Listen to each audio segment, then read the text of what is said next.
दोस्तों स्वागत है आपका आपकी अपनी चैनल बोधी ट्री पे। आज हमारे ट्रिग्नोमेट्री का लेक्चर 10 है और लेक्चर 10 में आज हम लोग ट्रिग्नोमेट्रिक टेबल सीखने वाले हैं। और ट्रिग्नोमेट्रिक टेबल एक बहुत ही महत्वपूर्ण चीज है जिसको आपको आना ही चाहिए, उसकी सारी की सारी वैल्यू आपको पता ही होनी चाहिए। उसका यूज करके हम लेक्चर 11 पे उसके फर्दर सम्स गिनने वाले हैं। तो चलिए आज हम ट्रिग्नोमेट्रिक टेबल से स्टार्ट करते हैं। और ट्रिग्नोमेट्रिक टेबल पे इतने ये एंगल 0, 30, 45, 60 और 90, यानी हम कह सकते हैं कि 0 से 90 यानी अक्यूट एंगल तक के आपको वैल्यू याद करनी है ट्रिग्नोमेट्रिक आइडेंटिटीज की। अब सबसे पहले क्या है, हमें सारी वैल्यू याद करनी नहीं, आपको लॉजिक पकड़ लेना है। और लॉजिक पकड़ने के बाद आपको सिर्फ साइन की वैल्यू याद रखनी है और साइन के बाद सारी चीजें आपको अपने आप याद हो जाएगी। बस आप समझते जाइए। तो देखिए साइन की वैल्यू में लिखा दे रहा हूं, साइन की वैल्यू आप याद कर लीजिए और इसमें भी आप लॉजिक से आप उसको आसानी से समझ सकते हैं। तो चलिए सबसे पहले साइन 0 0 इसको याद कर लीजिए। फिर साइन 30 हाफ यानी 1/2, साइन 45 1/√2, फिर साइन 60 होता है √3/2 और साइन 45 साइन 90 1। तो साइन 0 से 90 की ये वैल्यू आपको याद रख लेनी है। Sine 0 0, sine 30 1/2, sine 45 1/√2, sine 60 √3/2, sine 90 1। देखिए जैसे जैसे हम एंगल इंक्रीज करते जा रहे हैं साइन की वैल्यू बढ़ती जा रही है, यानी साइन इंक्रीज होता जा रहा है। यानी जैसे जैसे हम एंगल में इंक्रीमेंट कर रहे हैं वैसे वैसे साइन की वैल्यू बढ़ती जा रही है। चलिए साइन की वैल्यू याद, बस आपको यही वैल्यू याद रखनी है, बाकी सारी वैल्यू आप उसी के आधार पर ढूंढ सकते हैं। देखिए अब कॉस यानी कॉस को हम बोलते हैं कोसाइन। कॉस का फुल फॉर्म है कोसाइन। कोसाइन यानी कॉम्प्लीमेंट्री ऑफ साइन। कॉम्प्लीमेंट्री यानी दो एंगल का एडिशन क्या होता है 90। यानी देखिए जो वैल्यू 90 है वही कॉस की 0 पे होगी। देखिए यानी जो साइन की हमें वैल्यू मिली वही हमें उल्टा लिखना है, वो हमें कॉस की वैल्यू मिल जाएगी। देखिए कॉस 90 1 उल्टा लिखते जाना। देखिए फिर cos 30 ये वाली वैल्यू यहां पे √3/2, फिर आएगा cos 45, देखिए यही वाली वैल्यू, तो ये हो जाएगा 1/√2। फिर cos 60 आएगा, ये देखो sin 30 की वैल्यू, cos 60 sin 30 की वैल्यू यानी 1/2 और cos 90 तो यहां की वैल्यू यानी 0। देखिए इसकी जो वैल्यू हमने लिखी थी वही वैल्यू उल्टी हमने यहां पे रख दी। देखिए sin की जो वैल्यू थी 0, 1/2, 1/√2, फिर √3/2 और 1, वही cos में उल्टा लिखा। देखिए 1/√3/2, 1/√2, 1/2 और 0। तो देखिए साइन की वैल्यू अगर हमें याद है तो cos की वैल्यू हमें अपने आप याद हो जाएगी। अब देखिए cos के बाद अभी तो तीसरी चीज है वो देखिए जो है tan। तो देखिए tan के बारे में हम सीख चुके थे कि tan theta is equal to sin theta upon cos theta, sin theta upon cos theta. अगर ऐसा हो तो हम कहेंगे कि क्या है tan थीटा। तो देखिए tan थीटा क्या हम देखते हैं। अगर मैं निकाल रहा हूं tan 0 तो वो आएगा sin 0 अपॉन cos 0। sin 0 क्या था 0, cos 0 था 1। देखिए अगर ऊपर 0 है तो डिनोमिनेटर में कुछ भी हो वो ऑटोमेटिकली क्या हो जाता है 0, यानी 0 ऊपर है तो कोई मतलब नहीं, सब 0 हो जाएगा। हो गया, ये आ गया 0। अब देखिए tan 0 तो आ गया। अब tan 30 निकाल रहा हूं। tan 30 यानी sin 30 upon cos 30, sin 30 upon cos 30। तो देखो sin 30 क्या था 1/2 और cos 30 की वैल्यू थी √3/2। तो देखिए इधर 2 और यहां पे 2 कट गया तो बचा क्या 1/√3 या 1/√3। ये देखिए tan की वैल्यू 1/√3। फिर tan 30, अब देखिए tan 45 की वैल्यू यहां से, अब देखिए यहां पे तो आपने गिनती देखी, अब यहां पे हम डायरेक्ट डिनोमिनेटर कर सकते हैं। देखिए tan 45 यानी sin 45 अपॉन cos 45 यानी 1/√2 divided by 1/√2, same to same है तो कट गया तो यहां पे आया 1, तो ये आएगा 1। अब tan 60 यानी sin 60 अपॉन cos 60। sin 60 की वैल्यू देखिए क्या दिया है √3/2 और cos 60 की वैल्यू दी है 1/2। तो देखिए यहां पे जो डिनोमिनेटर में 2 है और यहां पे जो डिनोमिनेटर में 2 है वो कट गया तो √3/1 आया और डिनोमिनेटर में 1 हो लिखा नहीं जाता, यानी √3 हमारा आंसर आया है। तो यहां हम लिखेंगे √3। अब ध्यान दीजिए जो सबसे महत्व का पॉइंट है जहां पे हमारा नॉर्मल लाइफ का मैथ्स टूट जाता है। एक चीज समझिए, डिनोमिनेटर में कुछ भी हो, anything positive, anything minuscule, anything negative positive कुछ भी हो, बट अगर डिनोमिनेटर में 0 आता है तो चीजें अव्याख्यायित हो जाती हैं। अव्याख्यायित हो जाती है या तो वो इन्फिनिटी पे टेंड करती है। देखिए कैसे, कैलकुलेटर लेके आप चेक कर सकते हैं। 1/1 करोगे तो ये आएगा 1, अगर आप 1/2 करोगे तो क्या आएगा, 1/2 करोगे तो आप ये आएगा 0.5, वैसे 1/3 करोगे तो ये आएगा 0.33, अगर आप 1/10 करोगे तो ये आएगा 0.1। तो ध्यान से देखिए, जैसे ही डिनोमिनेटर में, अगर डिनोमिनेटर का नंबर मान लो x है, अगर वो x ग्रेटर देन और इक्वल टू 1 है, यानी अगर डिनोमिनेटर का नंबर x या 1 या उससे बड़ा है तो संख्या है ना छोटी होती है, संख्या टेंड्स टू बी मिनिमल, यानी संख्या छोटी हो रही होती है, संख्या घटती है।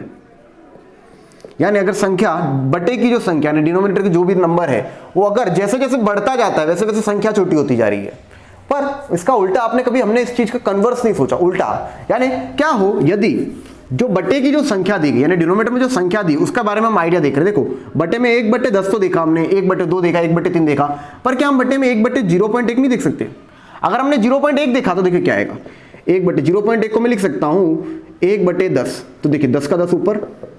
देखो जरा ध्यान से, अगर 1/0.10 किया, 0.1 किया तो आंसर हमारे पास 10 आ रहा है। तो यहां से एक और बार मैं आपको दिखाता हूं, 1/0.01 लिख रहा हूं, तो देखो इसको हटाने के लिए क्या होगा, 1/, इधर देखो 0.1 को मैं लिख सकता हूं, 0.01 को मैं लिख सकता हूं 1/100, जीरो के बाद देखो पॉइंट के बाद 2 आकर तो 2 जीरो, तो देखो 1/100 आया। अभी देखिए 100 ऊपर चला जाएगा तो आ गया आंसर हमारा। देखिए जैसे जैसे मैं पॉइंट की संख्या हर में जैसे जैसे संख्या में छोटी करते जा रहा हूं, मेरा आंसर क्या होता जा रहा है, बड़ा होता जा रहा है। अब ध्यान से देखिए, मैं 1/0.0000001 लिख रहा हूं, तो देखना आंसर कितना बड़ा होगा। ये देखिए 0.0000001 यानी 1 2 3 4 5 6, यानी मैं लिख सकता हूं 1 2 3 4 5 6, 1 2 3 4 5 6, तो समझ लिए 10 की 6 घात जितना आंसर आ रहा है। समझ रहे हो आप, जितनी छोटी मैं संख्या करते जा रहा हूं उतना मेरा बड़ा आंसर आता जा रहा है, संख्या बढ़ती जा रही है। अब ध्यान दीजिए, अगर मैं इसको नंबर लाइन पे ड्रॉ कर रहा हूं, अगर मैं इसको संख्या रेखा पे आपको इसको ड्रॉ करके बता रहा हूं, तो आप देखना, ये देखिए समझ लीजिए, ये संख्या रेखा पर मैं संख्या रेखा एकदम मैक्सिमाइज करके आपको बता रहा हूं। तो देखिए ये रहा 0, ये रहा 1। अब हमने जितनी भी संख्या देखी थी ना, वो 1 या उससे बड़ी है, यानी यहां से लेकर जहां अनंत लग जाए। तो वहां पे क्या था कि संख्या जैसे जैसे बटे की बढ़ती जा रही है, वैसे वैसे क्या हो रहा है, हमारा आंसर छोटा होता जा रहा है, संख्या छोटी हो, जैसे 2/4 कर दो 0.5, 2/10 कर दो और छोटा आंसर। पर हमने कॉन्वर्स की बात समझी कि क्यों 1/0, अभी मैं जो कॉन्सेप्ट बता रहा वाला उसमें, क्योंकि ये वाली चीज समझना उसके लिए बहुत महत्वपूर्ण है। तो समझिए पहले कि अगर संख्या बटे की 1 या उससे बड़ी है तो कोई प्रॉब्लम नहीं है, संख्या छोटी होती जाएगी। पर अगर 1 से छोटी यानी 0 के पास जब नजदीक आती जा रही तो होता क्या है, देखिए हमने देखा कि देखिए ये रहा 0.0000001, अब ये समझ लीजिए 0.000000001, ये समझिए ये जितनी छोटी संख्या है ये उससे भी छोटी संख्या है। पर आप लोग समझिए कि ये जो संख्या है और ये जो संख्या है, ये 0 के बहुत ही करीब की संख्या, पर 0 नहीं है, 0 नहीं है। अब तुम समझो कि अगर मैं इतना करूंगा तो समझ लो आंकड़ा मेरा कितना आएगा, 1/, इतनी बड़ी संख्या तो समझ लो 1 मिलियन या 1 बिलियन के आसपास आएगा। ये मैं अप्रोक्सीमेशन कर रहा हूं, 1 बिलियन यानी अरब। तो समझिए जितना मैं बट्टा छोटा करता जा रहा हूं, जितना मैं संख्या को छोटा करता जा रहा हूं, उतना आंसर बड़ा होता जा रहा है। अब देखिए 1/0 एकदम पास, यानी एकदम ये 0 पे ही आ गया, तो अब हमारे पास कोई आंसर है। इसके लिए हम बोलते हैं अव्याख्यायित या इनडेफिनेट बोलते हैं, या हम इसको लिखते हैं इंफिनिटी।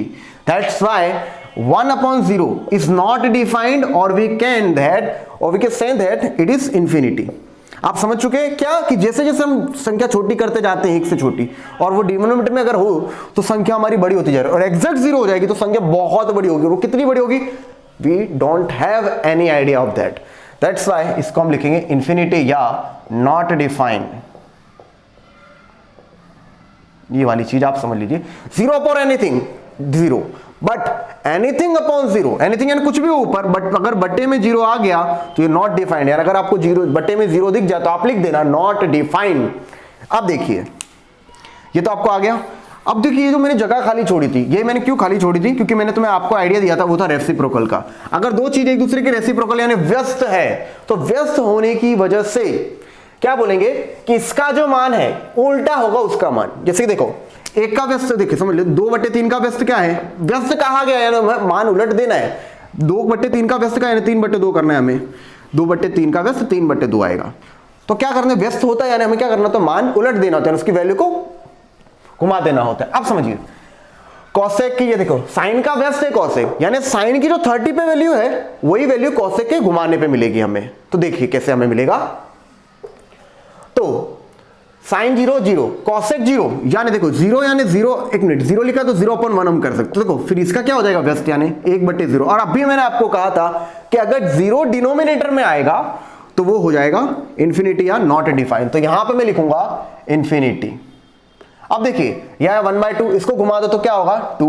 और देखिए हमारा रूल क्या था कि दो व्यस्त का गुणा हमेशा क्या होता है, 1 होता है। देखिए कैसे, देखिए तो 1/2 इंटू 2 वो होता है 1, और आप अगर यहां पे देख के समझ रहे तो 0 इंटू इंफिनिटी, ये 1 कैसे होगा, ये समझिए, ये लॉजिक इधर एक मिनट, यहां पे नॉर्मल में इसका गणित नहीं लगेगा, पर आप समझ सकते हैं इंफिनिटी कब आता है, 0 इंटू 1/0 हो तो होता है, देखो 0 से 0 कट गया, ये लॉजिक दे रहा हूं, ये रियल मैथमेटिक्स नहीं है, या इंफिनिटी के बियॉन्ड या इंफिनिटी के पॉइंट पे नॉर्मल मैथ्स के रूल हम नहीं लगा सकते, ये खाली लॉजिकल पॉइंट मैंने दिया है, क्योंकि एनीथिंग अपॉन 0 वो क्या हो जाता है, 0 हो जाता है, एनीथिंग अपॉन 0 इंफिनिटी। तो समझ लो यहाँ पे 3 भी होता तो मैं कह सकता था कि 0 इधर 3 आंसर आता, और आज तक हमने सीखा कि दो व्यस्त का गुणा हमेशा 1 आता। तो आप बोलते हो कि देखो ये दो व्यस्त ही थे, इन दोनों का गुणा 3 आ गया। इसके लिए अगर कोई चीज इंफिनिटी या नॉट डिफाइंड पे टेंड होती है तो उस पर बेसिक मैथमेटिक्स का रूल हम नहीं लगाएंगे। आपको इतना ही समझना है कि अगर एनीथिंग अपॉन 0 इंफिनिटी होता तो देखो ये इंफिनिटी होगा, इन दोनों का व्यस्त देखो, इसका 1/2 है तो इसका व्यस्त होगा 2। अब देखो ये क्या है 1/√2, मैंने बोला कॉसेक क्या है, व्यस्त है, व्यस्त इसका मतलब इसको उलट दो, जो भी मान दिया √2 1/√2 दिया है तो इसको उलट दो तो होगा √2/1 लिखने की जरूरत नहीं होती। अब देखिए साइन 60 की वैल्यू है √3/2, तो कॉसेक 60 की वैल्यू उससे उल्टी होगी, उल्टी यानी 2/√3। और देखिए एक ऐसी संख्या उसका व्यस्त भी वही होता है, एक का व्यस्त 1 ही होगा, यानी यहां पे मैं लिखूंगा 1। अब देखिए कॉस का व्यस्त सीक होता है, तो देखिए एक का व्यस्त 1, अब उलट दो जितनी भी वैल्यू, यहां पे मैं लिखूंगा 2/√3, यहां पे मैं लिखूंगा √2, अब ये है 1/2, उसका मैं लिखूंगा 2। अब देखिए 0, तो 0 का आपको पता था 0 का रेसिप्रोकल इंफिनिटी, तो मैं इंफिनिटी लिखूंगा। अब देखिए 10 कॉट का व्यस्त है, 10 कॉट का व्यस्त, तो देखिए 10 में हम क्या करेंगे, 10 में हम लिखेंगे, देखो इसी की वैल्यू उलट देना है, तो देखिए क्या आएगा 0, तो 0 का व्यस्त इंफिनिटी, अभी हम सीख चुके, तो देखो इंफिनिटी, फिर ये देखो 1/√3 दिया है, 10 30 1/2, तो cot 30 क्या होगा उसका व्यस्त, यानी √3/1, तो ये हो जाएगा √3, एक का व्यस्त 1, और ये देखिए √3 का व्यस्त होगा 1/√3। कैसे √3 लिखा है, अगर कुछ बटे में लिखा नहीं, डिनोमिनेटर में नहीं लिखा तो हम समझ लें 1 लिखा है, तो उसके हिसाब से मैंने 1/√3 किया। और इंफिनिटी का व्यस्त उल्टा समझ लीजिए, आप लिख दें 0, इस तरह से आप समझ सकते हैं कि 1/∞ वो 0 होता है। यार समझ लीजिए, इसको आप लॉजिकली कैसे समझ सकते हैं, अगर 1 रुपये को पूरे भारत में बांट देना है, भारत के सारे लोगों को 1 रुपया बांटना है, तो किसी के हाथ में 1 भी रुपया नहीं आएगा, 1 पैसा तलक नहीं आएगा, क्योंकि इतनी बड़ी आबादी है 100 का, यानी इंफिनिटी तो नहीं कह सकते हम भारत की, पर 130 करोड़ आबादी में 1 रुपया बांटोगे तो किसी के हाथ में 0 रुपया ही आएगा, कोई डिस्ट्रीब्यूशन ही नहीं है ना, इसके हिसाब से मैं कह सकते हैं कोई रुपया नहीं आएगा, उसको मैथमेटिकली हम यही कहेंगे ना, इस हिसाब से। ये टेबल आपको याद रखना है, साइन की वैल्यू आपने याद रख ली, फिर बाकी सारी वैल्यू आप लॉजिकल पॉइंट से आप समझ सकते हैं, और ये वैल्यू आपको हमेशा याद रखनी, बिना मतलब कि बेकार कोई ट्रिक नहीं रखनी, इसको आत्मसात कर लीजिए, क्योंकि जब आप हायर स्टडीज पे जाएंगे तो बिना मतलब में कोष्टक बनाने की झंझट में नहीं पड़ना, तुरंत आपको देख के पता चल जाएगा कि 1045 आपको 1 ही आना चाहिए, 1060 √3 ही आना चाहिए, तब आप वो छोटे मोटे बच्चों वाली ट्रिक नहीं याद करेंगे, तो आपको तुरंत पता होना चाहिए ना, टेक्निकलिटी आप अपने अंदर डेवलप कीजिए तो आपको ज्यादा फायदा होगा।